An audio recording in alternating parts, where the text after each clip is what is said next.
দর্শক স্বাগত জানাচ্ছি সানজি জনতন্ত্র গণতন্ত্রে। আপনাদের সঙ্গে আছি আমি সজল দাস। রাজনীতির মাঠে এই মুহূর্তে আলোচনায় নির্বাচন কমিশন সার্চ কমিটি কাজ করছে, আলোচনায় বসছে বিশিষ্টজনদের সঙ্গে। নির্বাচন কমিশনার হিসেবে নাম প্রস্তাব করছে বিভিন্ন রাজনৈতিক সংগঠন, রাজনৈতিক দল। আমি এই বিষয়ে আজকে আলাপ করব ইলেকশন কমিশন অতীত এবং ভবিষ্যৎ, আমাদের আজকের আলোচ্য বিষয়। তিনজন অতিথি যুক্ত রয়েছেন আমার সঙ্গে। রয়েছেন অ্যাডভোকেট মাসুদ আহমেদ তালুকদার, আন্তর্জাতিক বিষয়ক সম্পাদক বিএনপি। রয়েছেন পঙ্কজ দেবনাথ, এমপি আওয়ামী লীগ নেতা। রয়েছেন নাজবুল হক প্রধান, সাধারণ সম্পাদক বাংলাদেশ জাসদ। স্বাগত জানাচ্ছি আপনাদের তিনজনকেই। আমি শুরুতেই অ্যাডভোকেট মাসুদ আহমেদ তালুকদার, আপনাকে দিয়ে শুরু করি। নির্বাচন কমিশন নিয়ে আলাপ চলছে রাজনীতির ময়দানে। এই মুহূর্তে বলা চলে যে সামনের নির্বাচনকে সামনে রেখে এরই মধ্যে আলোচনা এবং সরগরম অবস্থা।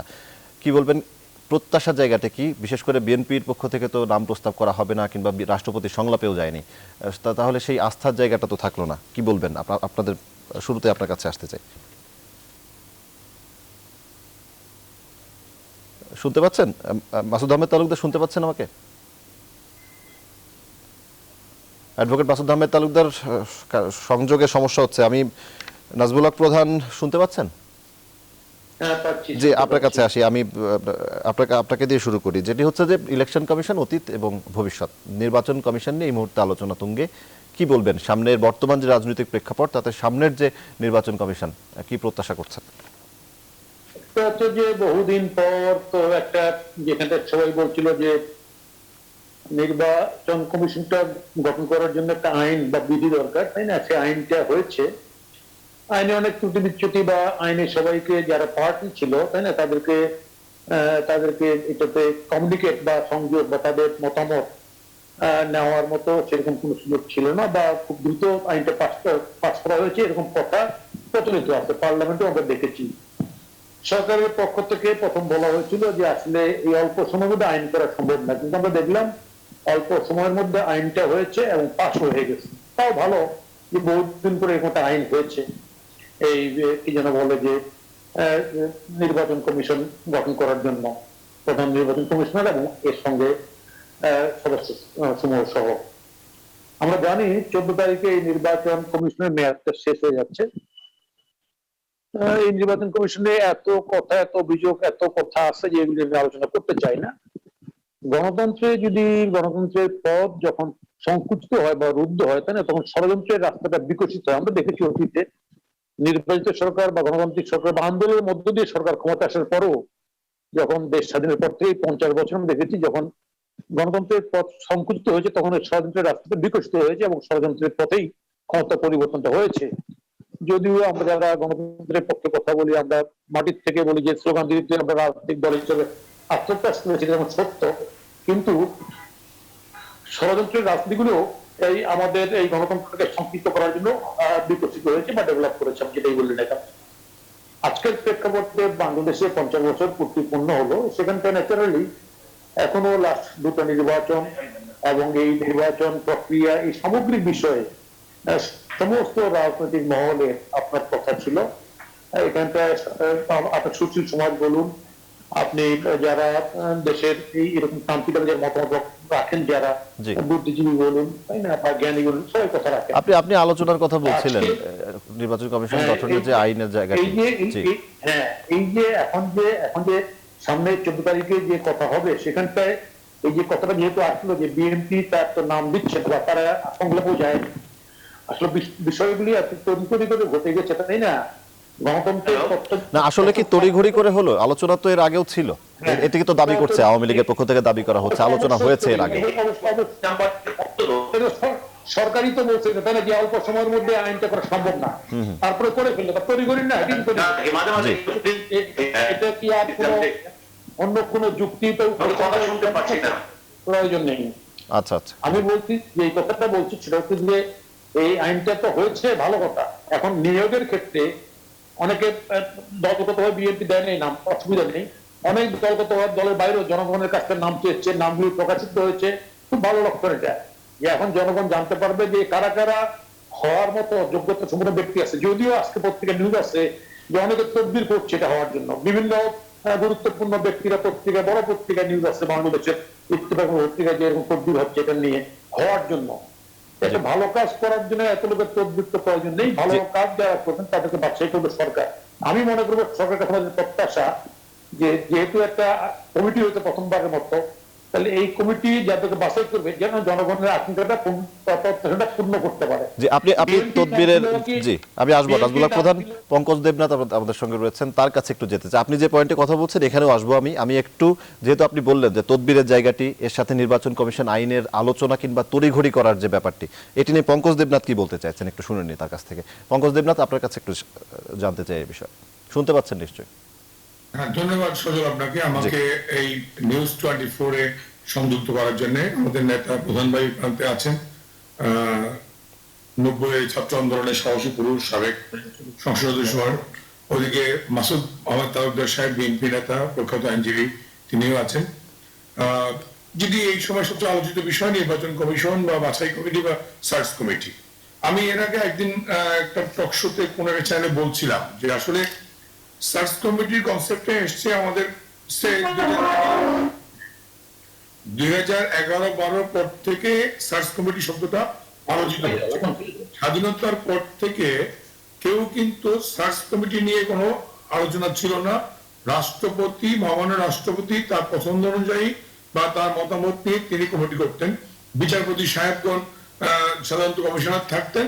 96 সালের প্রথম আবু হেনা সাহেব, একজন সাবেক সরকারি কর্মকর্তা, সচিব মর্যাদার সাবেক তিনি দায়িত্ব পেলেন। তারপর থেকে আবার জেনারেল বিচারপতি আজিজ সাহেবের মতো একজন কমিশনার হয়েছিল। পরবর্তীতে শামসুল-হুদা কমিশন 111-এর সময়, তারপর শামসুল-হুদা কমিশন, এরপরে কিন্তু নির্বাচন কমিশন আইনের তাগিদ এবং আইনটা কিভাবে হতে পারে, আইনটা কোন প্রক্রিয়া থেকে শুরু হবে, সেখানে সুজনের মতামত আছে, শামসুল হুদা কমিশনের মতামত আছে, বিএনপি চেয়ারপারসন বেগম খালেদা জিয়ার মতামত আছে। আমি তিনটা মতামত পড়ে আপনাকে শোনাই। যেমন 11 সাল 12 সাল নাগাদ শামসুল হুদা কমিশনের মতামতটা কি ছিল, আইন প্রণয়নের জন্য তৎকালীন আইনমন্ত্রীর কাছে শামসুল হুদা কমিশনের রিপোর্টটা কি। আপিল বিভাগের অবসরপ্রাপ্ত একজন বিচারপতি যিনি বিতর্কিত নন, অবসর গ্রহণের পর সরকারের কোনো লাভজনক পদ গ্রহণ করেন নাই, তিনি হবেন প্রধান। সরকারের অবসরপ্রাপ্ত সৎ নিরপেক্ষ একজন সচিব যিনি বিতর্কিত নন, খেয়াল রাখবেন, সচিব বিচারপতি, অবসরপ্রাপ্ত সৎ নিরপেক্ষ একজন বিশ্ববিদ্যালয়ের অধ্যাপক যিনি শিক্ষাবিদ সুখ্যাত। ঠিক এটা কিন্তু শামসুল হুদা কমিশনের প্রস্তাব সার্চ কমিটির জন্য। অর্থাৎ সার্চ কমিটিটা শামসুল হুদা কমিশনের প্রস্তাবে আছে। সুজনের যে প্রস্তাব, সুজন 2021 সাল নির্বাচন কমিশন নিয়োগ আইন 21-এর প্রস্তাব যেটা সুজন দিয়েছে, সেখানে লেখা আছে সুপ্রিম কোর্টের আপিল বিভাগের একজন অবসর বিচারক, সংসদ নেতা মনোনীত একজন সংসদ বিরোধী দল ও তিনটা পার্টি 3 জন প্রতিনিধি, তারপরে হচ্ছে বাংলাদেশের মহাহিসাব নিরীক্ষক, এরকম নাগরিক সমাজের একজন প্রতিনিধি। বেগম জিয়া যেই প্রেস কনফারেন্স করে 16 সালে যা বলেছিলেন, আমি যদি পড়ি, তিনি ক্যাটাগরিক্যালি ইলেকশন কমিশনে কে কে থাকবেন তাও বলেছিলেন। জাতীয় নির্বাচনের জন্য একটি স্থায়ী ব্যবস্থা প্রণয়ন প্রয়োজন, সব রাজনৈতিক দলের মতামত নিয়ে ঐক্যমতের ভিত্তিতে নির্বাচন কমিশন গঠন করতে হবে। ফর্মুলা সম্পর্কে তিনি বলেন, দলগুলোর মতামতের ভিত্তিতে প্রধান নির্বাচন কমিশনার 4 জন নির্বাচন কমিশন যুক্ত হবেন। জেলা জজ মর্যাদার একজন, ন্যূনতম ব্রিগেডিয়ার মর্যাদার একজন, সিনিয়র আইনজীবী, বিশিষ্ট নাগরিকদের মধ্য থেকে নির্বাচন কমিশন 5 জন, একজন নারীও বলেছেন, 5 জন একজন নারী বলেছেন। আমাদের ভুলটা কোথায়? বেগম জিয়া যা বললেন, সুজন যা বললেন, শামসুল হুদা কমিশন যা বললেন, আমরা তিনটাকে অ্যাকোমোডেট করলাম।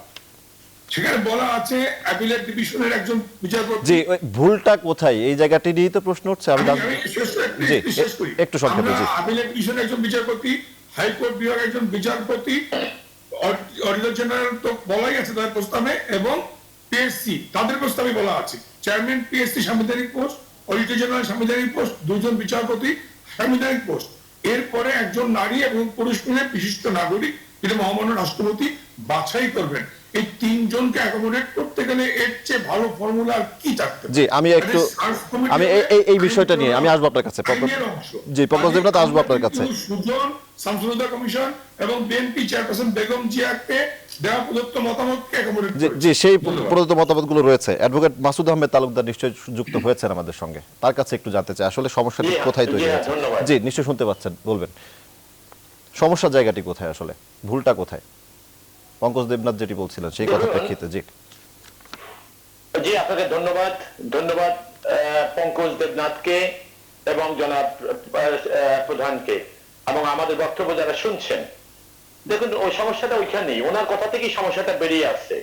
পঙ্কজ দেবনাথ যে কথাটা বললেন তার কথা থেকেই আপনি তিনটা যাদের কথা, শামসুল হুদা কমিশন, তার প্রস্তাব, সুজনের প্রস্তাব, ম্যাডাম খালেদা জিয়াকেও তিনি কোট করলেন, সেখানে একটা জিনিসের কথা পরিষ্কার বলা আছে, সেটা হলো রাজনৈতিক দলের কথা, যে রাজনৈতিক দল থেকে প্রতিনিধি থাকবে সার্চ কমিটি বাছাই করার জন্য, যেটা পঙ্কজ দেবনাথ বাবু বললেন এবং আমি যদি ভুল না করে থাকি। তাইলে সব জায়গায় এখানে সবচেয়ে বড় স্টেক হোল্ডার কে এই আইনের? দেশে সুষ্ঠু নির্বাচনের জন্য সবচেয়ে গুরুত্বপূর্ণ ব্যক্তি কারা? দেশের জনগণ। দেশের জনগণকে প্রতিনিধিত্ব করে কারা? দেশের রাজনীতিবিদরা। সেই রাজনীতিবিদদেরকে বাদ দিয়ে তিনি পঙ্কজ বাবু আর একটা কথা বললেন, অ্যাপেলেট ডিভিশন একজন বিচারক। আমি বিচারক সম্পর্কে কোনো মন্তব্য করব না, যেহেতু তিনি দেশের সর্বোচ্চ আদালতের। তবে ইতিমধ্যেই বিএনপি তার সম্পর্কে বিএনপির মতামত জানিয়ে দিয়েছেন। আর সচিব, সৎ এবং সচিব সরকার, এই সরকার 2008 সনে রাষ্ট্রীয় ক্ষমতায় অধিষ্ঠিত হওয়ার পরে সরকারি আমলা যারা সরকারের আমলা ছিলেন, তারা যারা ইতিমধ্যে সময়ের পরিক্রমায় আওয়ামী লীগের দলীয় আমলা হয়েছেন, অথবা দলীয় আমলা ছাড়া যারা সরকারি আমলা থাকার চেষ্টা করেছেন, তাদের দুর্গতি, অধপতন কোথায় গেছে আপনারা সবাই জানেন। আমি সেটা ডিটেইলস করব না। সুতরাং এই সৎ আমলা কোথায় পাবেন আপনি? নিরপেক্ষ আমলা যিনি রাজনৈতিক দোষে দুষ্ট হবেন না, এরকম কাকে কোথায় পাবেন? তাহলে বিষয়টা হলো কি, স্টেক হোল্ডারদের মধ্যে সবচেয়ে গুরুত্বপূর্ণ যাদের একটা ক্যারেক্টার থাকবে, বেসড অন কনসেনসাস, একটা তারা সিদ্ধান্তে পৌঁছবে, সেই রাজনৈতিক দল বাদ দিয়ে দেশে একটি আইন করা হলো, যে আইন রাজনীতিবিদদের জন্য, দেশের সাধারণ মানুষের জন্য। সুতরাং এখানেই তো প্রমাণ করে সমস্যাটা। রাজনীতিবিদদের বাদ দেওয়ার যে বিষয়টি বলছেন, জি মাসুদ আহমেদ তালুকদার, আওয়ামী লীগের পক্ষ থেকে কিন্তু বলা হচ্ছে সংসদে আলোচনা হয়েছে, সেখানে বিভিন্ন দল আলোচনা এসে। এবার আপনি আমাকে শুনুন, সংসদে আলোচনা হয়েছে কোনটা? সংসদে আলোচনা হয়েছে এমন যে সংসদে সম্মানিত একজন সদস্য, তিনি সংসদে দাঁড়িয়ে বক্তব্য দিয়েছেন, আমি রেকর্ড করেছি তার বক্তব্য। তিনি বলেছেন একটি আইন উপস্থাপন করা হলো সংসদে, সেটা নিয়ে সংসদে সীমিত পরিসরে আলোচনা হলো। আমরা জানলাম না যে আইন কারা তৈরি, খসড়া কারা তৈরি করেছে। তাহলে আইন যদি সংসদ সদস্যরা খসড়া তৈরি করতে এবং মন্ত্রী পরিষদে উপস্থাপন করার পর অনুমোদন নিতে এবং সর্বোপরি সংসদে উপস্থাপন করে তা পাশ করাবার জন্য একজন সম্মানিত সদস্য, সংসদ সদস্য সংসদে দাঁড়িয়ে যখন বলে যে এই আইন কোথা থেকে কিভাবে আছে তিনি জানেন না, তার ফলে এই আইনের গ্রহণযোগ্যতা কোথায় কতটুকু থাকে, এটা কি আর বুঝতে কারো বাকি থাকার কথা? জি, আমি আসবো আপনার কাছে। পঙ্কজ দেবনাথ, জি জি জি, আমি পঙ্কজ দেবনাথের কাছে একটু যেতে চাই, আমি আসবো আপনার কাছে। অ্যাডভোকেট মাসুদ আহমেদ তালুকদার, পঙ্কজ দেবনাথ কি বলবেন? সব থেকে বড় স্টেক হোল্ডারকে বাদ দেওয়া হয়েছে এই আলোচনা থেকে, যেটি মাসুদ আহমেদ তালুকদার বলছিলেন, আপনার বক্তব্য কি হবে? কথা বলি, প্রথম বলছিলেন যে স্টেক হোল্ডার পলিটিক্যাল পার্টি। প্রশ্ন হচ্ছে স্টেক হোল্ডার পলিটিক্যাল পার্টিকে মহামান্য রাষ্ট্রপতি সংলাপে ডেকেছেন, সেই সংলাপের নির্যাসটুকুই হচ্ছে আইন। আমরা প্রথম বলেছিলাম যে আইন এখন করতে গেলে যেই কথা এখন আপনারা বলছেন তড়িঘড়ি হয়ে গেছে, আমরা এই আশঙ্কা থেকেই বলছিলাম যে পরে করলে হয় কিনা। তখন আপনারাই বলেছিলেন প্রয়োজন অর্ডিন্যান্স করে করা হবে। হ্যাঁ, আপনারাই বলছিলেন যে আইন পার্লামেন্টে পাস না হলেও অর্ডিন্যান্স করে নির্বাচন কমিশন গঠনের আইন করা হোক, অর্ডিন্যান্স করা হোক। এবং সংলাপ, পলিটিক্যাল পার্টিগুলো মহামান্য রাষ্ট্রপতির সাথে সংলাপ করেছেন, সেই সংলাপের নির্যাস অন্তঃসার হচ্ছে আইন প্রণয়ন করা। এবং এই আইন প্রণয়নেও কিন্তু বারবার বলছেন পলিটিক্যাল পার্টি, এই যে সার্চ কমিটি, তারা কিন্তু পলিটিক্যাল পার্টিগুলোর কাছ থেকে নাম চেয়েছে, চাচ্ছে। আপনি পার্টিসিপেট করার যুদ্ধেই যাবেন না। পঙ্কজ দেবনাথ, যখন সার্চ কমিটি পলিটিক্যাল পার্টিগুলোকে চিঠি দিয়েছে, তোমরা প্রস্তাব দাও, নাম দাও। গতবার বিএনপি নাম দিয়েছেন, মাহবুবুর রহমান তালুকদার সাহেব বিএনপি কোটায় এসেছেন। কাজেই আপনি যদি যুদ্ধেই না যান তখন বলবেন যে আমার লোক নাই। সার্চ কমিটি কিন্তু স্টেক হোল্ডার কারা, পলিটিক্যাল পার্টি, তাদেরকে বলেছেন যে তোমরা নাম দাও। জি পঙ্কজ দেবনাথ, এখানে সার্চ কমিটির একটি বিষয় চলে আসে। আপনি যেটি বলছেন সার্চ কমিটির উপরই যদি আস্থা না রাখে তাহলে নাম দেওয়ার বিষয় তো আসেই না। আমি একটি বিরতি নিতে চাই সানজি জনতন্ত্র গণতন্ত্রে, বিরতি থেকে ফিরে জি আমি আসবো আপনাদের কাছে। আমি একটি বিরতি নিয়ে আসি, আমি বিরতি থেকে, আমি নাজমুল হক প্রধানও রয়েছেন আমাদের সঙ্গে, আমি নাজমুল হক প্রধান বিরতি থেকে ফিরে আপনাদের কাছে আসি। সঙ্গে থাকুন দর্শক, সানজি জনতন্ত্র গণতন্ত্রে বিরতি নিচ্ছি। দর্শক বিরতির পর আবারও স্বাগত জানাচ্ছি সানজি জনতন্ত্র গণতন্ত্রে। আমি ইলেকশন কমিশন অতীত ও ভবিষ্যতে আলাপ করছি। আমি পঙ্কজ দেবনাথ আপনার কাছে ছিলাম বিরতিতে যাওয়ার আগে, আমি আপনার কাছে সংক্ষেপে আবার একটু আসতে চাই। যে নাজমুল হক প্রধান আসছে আপনার কাছে। আমি যেটা বলছিলাম যে মাসুদ আহমেদ তলদোষী বারবারই বলছিলেন যে সার্চ কমিটি নিয়ে বিতর্ক, আমলা ভিডিও অন করতে হবে, ভিডিওটা অফ হয়ে আছে। জি, আমরা কিন্তু ভিডিও অফ করা। জি রাইট। জি ধন্যবাদ সজল আপনাকে। জনাব হাসান তালুকদার বাবু বলছিলেন যে আমলা এবং সার্চ কমিটি, আমরা যদি একটু দেখি যে মাননীয় প্রধানমন্ত্রী 18 সাল নির্বাচনে বলছেন, পরে বলছেন আমি সবার প্রধানমন্ত্রী। আজকে যদি আমরা সেক্রেটারি, সিনিয়র সেক্রেটারি লেভেলটা দেখি, প্রত্যেকে এদের অধিকাংশই কিন্তু বিএনপির আমলে বিএনপি মন্ত্রীদের পিএস ইউএনও ছিলেন। আমরা কিন্তু বাছাই নাই। আমরা 24 ব্যাচের তারেক জিয়ার বিশেষ ব্যাচের পুলিশরা এখন মাঠের এসপি, 22 ব্যাচ থেকে শুরু করে বিএনপির আমলে নিয়োগ দেওয়া এসপিরা এখন ফিল্ডের এসপি, যারা কট্টর হাওয়াপানি প্রেসক্রিপশনে এসপি হয়েছে। 24 ব্যাচের যারা স্পেশাল ট্রেনিং নিয়ে মাঠে এসছেন, তারা কিন্তু এখন ফিল্ডের বিভিন্ন জেলায় এসপি। আমরা সেখানে দলীয়করণ করি না। আপনি যদি সিনিয়র সেক্রেটারি, এডিশনাল সেক্রেটারি গণেন, আপনারা বিএনপির আপনাদের বাঘা বাঘা মন্ত্রী এমপিদের ইউএনও ছিল, বাঘা বাঘা মন্ত্রী এমপিদের পিএস ছিলেন, তারা এখন সেক্রেটারি, সিনিয়র সেক্রেটারি। কাজেই এগুলো বলতে গেলে মনে হবে যে আমরা আমাদের মাননীয় প্রধানমন্ত্রী কিন্তু দলীয়করণ করেন নাই। আপনাদের হাওয়া ভবনের বিশেষ স্টেশনে কোন উপজেলায় এসিল্যান্ড হওয়া, জি পঙ্কজ দেবনাথ একটি বিষয় একটু যুক্ত করতে চাই আপনার। জি আপনার কথার জি আমরা গেলে আমরা এখন আপনার কথার মধ্যে একটু যুক্ত করতে চাই পঙ্কজ দেবনাথ, একটু যুক্ত করতে চাই আমি আপনার কথার মধ্যে একটু যুক্ত করতে চাই। সেটা হচ্ছে সার্চ কমিটি যেটি গঠিত হয়েছে সেটি নিয়েও কিন্তু প্রশ্ন তোলা হয়েছে, তাদের মধ্যে দু একজন। জি আমি বলি বিএনপি বা জামাত প্রশ্ন তুলবে, ওরা বাংলাদেশের কোনো কিছুতেই ভালো দেখতে চায় না, দেখতে পারে না। আমি আসবো আপনার কাছে, একটু নাজমুল হক প্রধানের কাছে যেতে চাই। জি সার্চ কমিটি ওদের প্রস্তাব অনুযায়ী হয়েছে। সার্চ কমিটি পলিটিক্যাল পার্টি থেকে মতামত নিয়ে যোগ্য ব্যক্তিদের নাম প্রস্তাব করবে। আসবো আপনার কাছে, আমি নাজমুল হক প্রধানের কাছে একটু যেতে চাই। পঙ্কজ দেবনাথ আসবো আপনার কাছে। নাজমুল হক প্রধান আলোচনার মাধ্যমেই হয়েছে এবং নাম জমা দেওয়ার যে জায়গাটি এটি নিয়েও মন্তব্য করলেন পঙ্কজ দেবনাথ, কি বলবেন? একটা কথাই কিন্তু বড় দরকার, সেটা হচ্ছে যে আমরা জানি এটা প্রভাব আছে আমাদের দেশে, সেটা হচ্ছে যে যার শেষ ভালো তার সব ভালো, অথবা গোবরের পদ্ম, যে ঘটনাটাই হোক না কেন আমরা এখন তার শেষটা ভালো দেখতে চাই। ভালো দেখতে চাই কি, অংশগ্রহণ নির্বাচন দেখতে চাই, যে নির্বাচন কমিশন হবে যাতে সবাই বলতে পারে না কমিশনটা ভালো হয়েছে। আর পাবলিকের ওপিনিয়ন ভার্ডিক্টটাই তো হচ্ছে বেস্ট মানে কি বলা যায় যে রায় আর কি, বেস্ট রায়। সেই ক্ষেত্রে আমরা চাই যে বাংলাদেশে বর্তমান সময়ে বহু প্রতীক্ষার পর যে আইনটা, যদিও আইনের কিছু ত্রুটি বিচ্যুতি বা অসঙ্গতি বা স্টেক হোল্ডার যারা তাদেরকে সেইভাবে পাঠ করা হয়নি, এই কথাগুলি আসছে এবং অভিযোগগুলি থাকবে। প্রশ্ন থাকবে না, ডেমোক্রেসিতে প্রশ্ন সবসময় থাকবে। এটা হলো ডেমোক্রেসির সৌন্দর্য। প্রশ্ন থাকলে ডেমোক্রেসি কার্যকরী হয় না, বিকশিত হয় না। আর যেখানটায় প্রশ্ন থাকবে সেটা স্বৈরতান্ত্রিক সরকারের প্রশ্ন থাকলেই গা জ্বলে যাবে, প্রশ্ন করতে দেওয়া যাবে না, প্রশ্নকে এলিমিনেট করা হবে। আমি মনে করি সেই ক্ষেত্রে প্রশ্ন থাকবে, এটাকে পজিটিভ আকারে নেওয়া উচিত। তবে যেটা আশা করছি আমি সেটা হচ্ছে যে বাংলাদেশের বিগত দুটো নির্বাচন নিয়ে প্রচুর কথা আছে, যে কথাগুলি বাস্তব ভিত্তিও আছে। নির্বাচন কমিশন থেকে বলা হয়েছে, গতকালকে পত্রিকার সাক্ষাৎকার আছে। সেই ক্ষেত্রে সামনে যে নির্বাচন কমিশন হবে, নিশ্চয়ই এত কাঠখড় পোড়ায় যে নির্বাচন কমিশন হবে সরকার পক্ষ থেকে, সেই নির্বাচন কমিশন যাতে জনগণের দৃষ্টিটা যাতে ভালো হয়, প্রথম থেকে শুরু থেকে যদি নেগেটিভ হয়ে যায় যে এটা একটা বসংবাদ করছে, তাই না, তাহলে তো আসলে যে ঘুরে বালি আর কি, একটা কথা না ঘুরে বালি। ফলে জনগণ প্র্যাকটিক্যালি একটা ভালো ভোট চায়। সেই ভোটের কারণে আমরা অবশ্যই চাই নির্বাচন যেটা হবে সেই নির্বাচনটা ভালো হোক।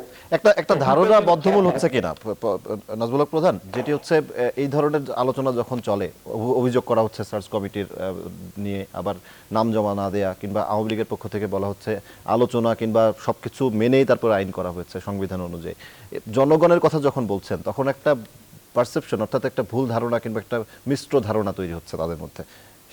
সেই জায়গাটি আসলে দূর করবেন কিভাবে নাজমুল হক প্রধান? না না, কোনো মিশ্র ধারণা তৈরি হচ্ছে না।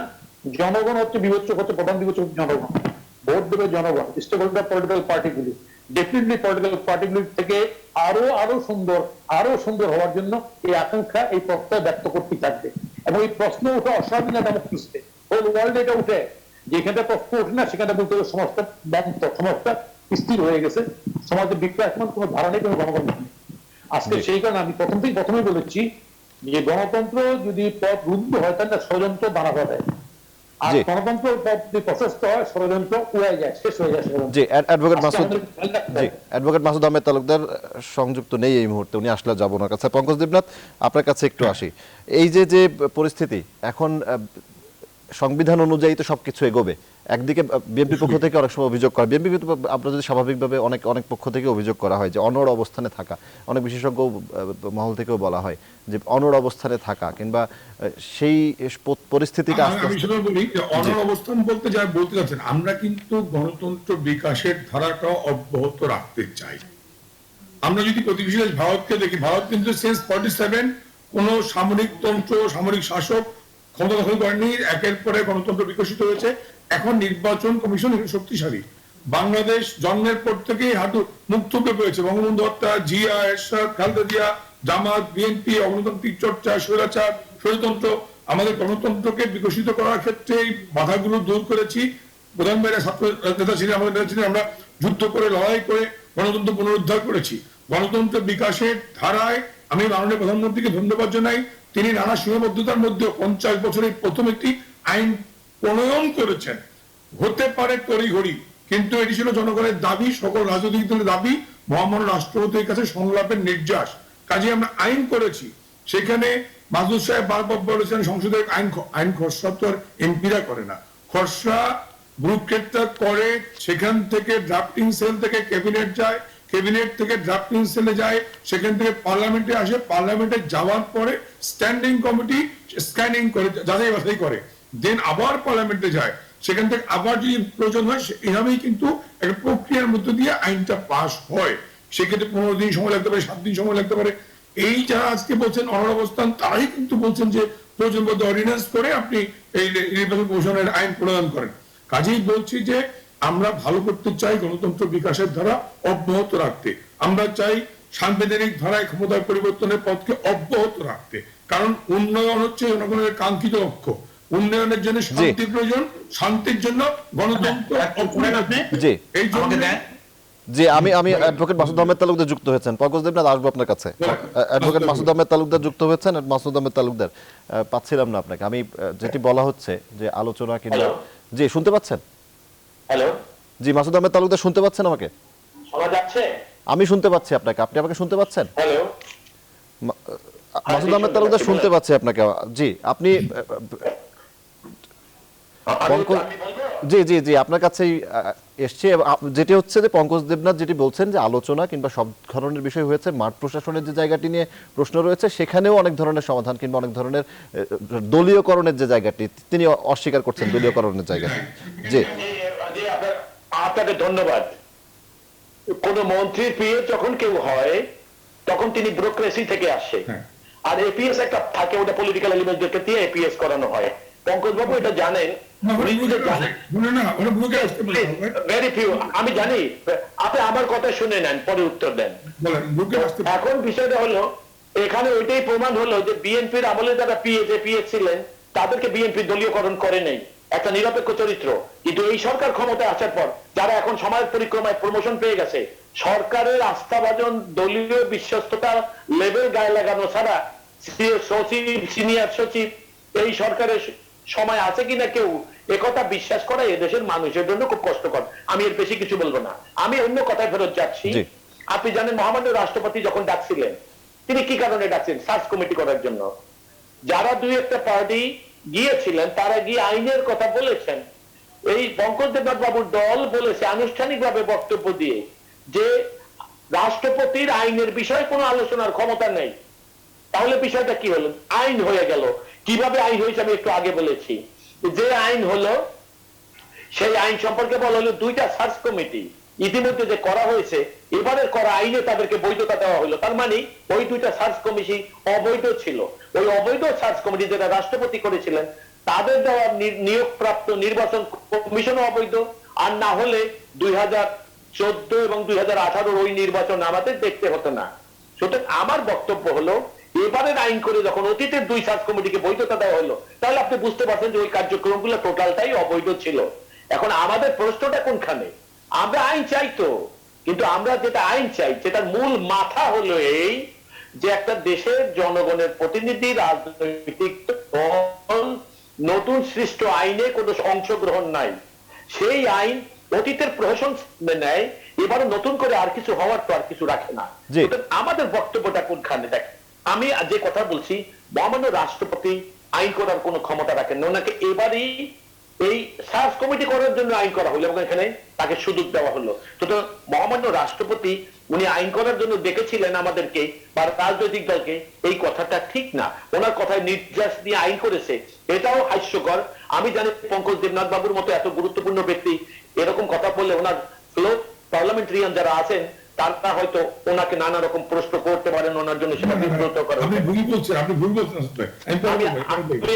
আমি আবারও বলছি শোনেন, আমার বক্তব্য পরিষ্কার। What do we want?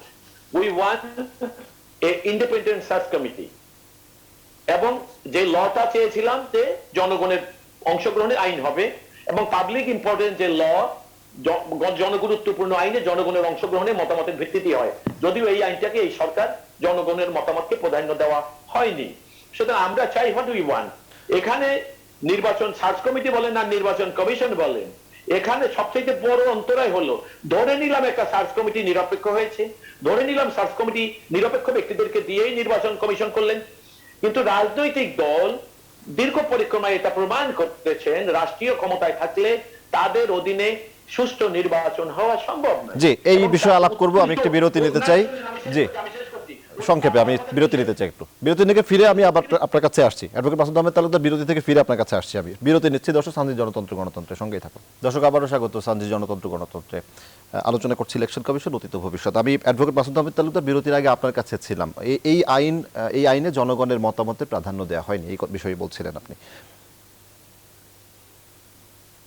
জি জি, তো আমি যে কথাটা বলছিলাম, সমস্যাটা হলো কি, আমি পঙ্কজ দেবনাথ বাবুর সঙ্গে দ্বিমত পোষণ করে এই কথাটা এইভাবে বলবো যে আমলাদেরকে এখন আর সরকারি আমলা রাখা হয়নি। আপনি জানেন 2008-এর পর যখন রাষ্ট্রীয় ক্ষমতা এই সরকার দখল করে, সেটা কিভাবে দখল করেছে, নানা ষড়যন্ত্রের কথা আমরা নানা রকম কথা শুনেছি।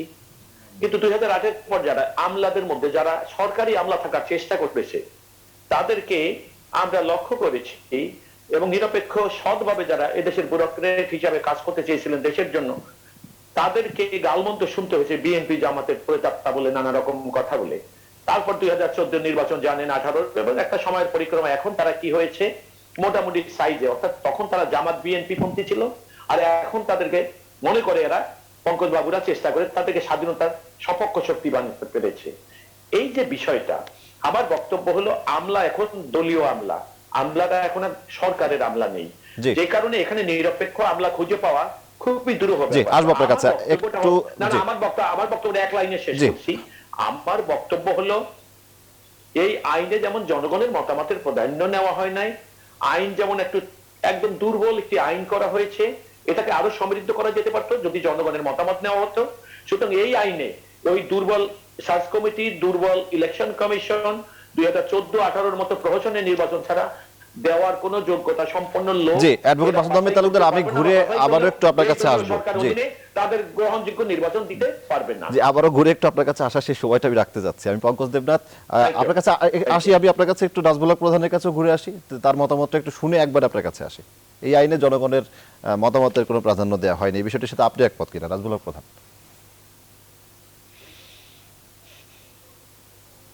নাজমুল হক প্রধান আনমিউট করতে হবে, মিউট করা আছে। জি, শুনতে পাচ্ছি না। জি, বলুন নাজমুল হক প্রধান, আপনার কথা শুনতে পাচ্ছি না আমি, সমস্যা হচ্ছে সম্ভবত। জি, আনমিউট করতে হবে। না, আপনার কথা শুনতে পাচ্ছি না আমি। জি, এখন শুনতে পারবো। জি, শুনতে পাচ্ছি। আমি নাজমুল হক প্রধানের কাছে পরেই আসি। আমি শব্দ সমস্যা হচ্ছে। পঙ্কজ দেবনাথ, আপনি কি বলবেন এই বিষয়ে? আসলে হয়েছে যে জনগণের মত কি হানা ভোট দেওয়া লাগবে বিএনপির মতো, জিয়া রহমানের মতো? জনগণের প্রতিনিধি হচ্ছে পার্লামেন্ট। 22টা সংশোধনী, বিএনপি, জাতীয় পার্টি, ওয়ার্কার্স পার্টি, জাসদ এবং ক্রিয়াশীল সবগুলো রাজনৈতিক দলের মাননীয় সংসদ সদস্যরা যতগুলো সংশোধনী এনেছেন, এই প্রথম বাংলাদেশের পার্লামেন্টের রেকর্ড যে 22টি সংশোধনী নিয়ে এই পার্লামেন্ট আইনটা সর্বশেষ সর্বসম্মতভাবে পাশ হয়েছে। আইনের জন্য মাননীয় প্রধানমন্ত্রী, সংসদ নেতা ধন্যবাদ পাওয়ার দাবি রাখেন, কারণ এই বাংলাদেশের প্রথম এই 50 বছরের প্রথম জননেত্রী শেখ হাসিনা আইন করার সাহস দেখিয়েছেন এবং আইন পাশ করেছে। বিরোধী দলগুলোর বিএনপি, জাতীয় পার্টি, জাসদ, ওয়ার্কার্স পার্টি, যারা যারা ছিলেন ক্রিয়াশীল রাজনৈতিক দল, সকল থেকেই কিন্তু গণফোরাম, সকল থেকেই কিন্তু সংশোধনী নিয়ে এই আইনটি পাশ হয়েছে। কাজেই এখানে জনগণের মতামত নেওয়া হয়নি, এটি ভুল ধারণা। পঙ্কজ দেবনাথ, একটি BNP বিষয় আসলে- যেটি আপনাদের পক্ষ থেকেই আগে বলা হচ্ছিল যে এই মুহূর্তে হবে না, আরো কিছুটা সময় লাগবে, এই কথাগুলোই হয়তো এই পরিবেশ তৈরি করেছে। তাহলে আরো একটু আলোচনার প্রয়োজন কি ছিল বলে মনে করেন? হচ্ছে আরেকটু আলোচনা কি আসবে। আমার বক্তব্য হচ্ছে বিএনপি যে প্রস্তাব দিয়েছে, আমি তো ক্যাটাগরিক্যালি বললাম, বিএনপি নেত্রী 16 সালে যা প্রস্তাব দিয়েছে তা সম্পৃক্ত হয়েছে এই প্রস্তাব, এই আইনে। সুজন যা বলেছে তা যুক্ত হয়েছে এই আইনে। শামসুল কমিশন যা প্রস্তাব দিয়েছে তা এসেছে এই আইনে। কাজেই এর বাইরে যদি এই আইনে যা যা আছে সব কিন্তু ওদের প্রস্তাব থেকে। জি, আমি যদি আইনের জায়গাটি বাদ দিয়ে এবার যে প্রশাসনিক দলীয়করণ কিংবা প্রশাসনিক যে জায়গাটি নিয়ে প্রশ্ন তুললেন অ্যাডভোকেট মাসুদ আহমেদ তালুকদার, সেটি হচ্ছে মাসুদ সাহেবরা দেখেন স্বপ্ন, ওরা বিএনপির মন্ত্রী এপিএস, পিএস, ইএনও, ডিসি হলে ওরা নিরপেক্ষ, আর আওয়ামী লীগের হয়ে গেলে ওরা হচ্ছে কি হচ্ছে, আওয়ামী লীগ আমলে পোস্টিং পেলে আওয়ামী লীগ। কাজেই আমরা যে নিরপেক্ষ, বিএনপি, জামাত, গণনা লোকজনকেও আমরা দেশের গুরুত্বপূর্ণ জায়গায় দেখে দেশ চালাচ্ছি, বিশ্বাস স্থাপন করেছি। আর জনগণের প্রতি যে আমরা আমাদের শিক্ষিত মেধাবী আমলাদের উপরে, পুলিশ কর্মকর্তাদের আমাদের বিশ্বাস রয়েছে, আস্থা রয়েছে যে তারা দেশ প্রেমিক, দেশের জন্য ঝুঁকি নিয়ে কাজ করবে, তারা করেছেও।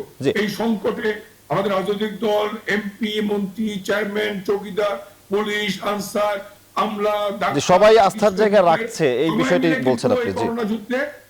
জি, আমি আসবো পঙ্কজ দেবনাথ একেবারে জি শেষ পর্যায়ে অনুষ্ঠান, যে কারণে এই নির্বাচনে বিএনপি যে ষড়যন্ত্র করছে, তারা পুরো নির্বাচনী প্রক্রিয়াকে বিশ্বাস করে না, ষড়যন্ত্রের মধ্যে দিয়ে ক্ষমতা এসেছে, ষড়যন্ত্রের মাধ্যমে। নাজমুল হক প্রধান শুনতে পাচ্ছেন নিশ্চয়ই আমাকে? জি, পঙ্কজ দেবনাথ আসবো আপনার কাছে, নাজমুল হক প্রধানের কাছে একটু যেতে চাই। নাজমুল হক প্রধান শুনতে পাচ্ছেন? আস্থা নেই। জি, আমি পঙ্কজ দেবনাথ আসবো আপনার কাছে। সব মিলিয়ে নাজমুল হক প্রধান, আমি একেবারে শেষ পর্যায়ে অনুষ্ঠানের ইলেকশন কমিশন অতীত এবং ভবিষ্যৎ, আমাদের অতীত অভিজ্ঞতাও খুব একটা ভালো না, এটি বিভিন্ন জনের বক্তব্যে আসে, আবার ভবিষ্যৎ নিয়ে এখন আলোচনা সমালোচনা সব মিলিয়ে চলছে। কি বলবেন নাজমুল হক প্রধান?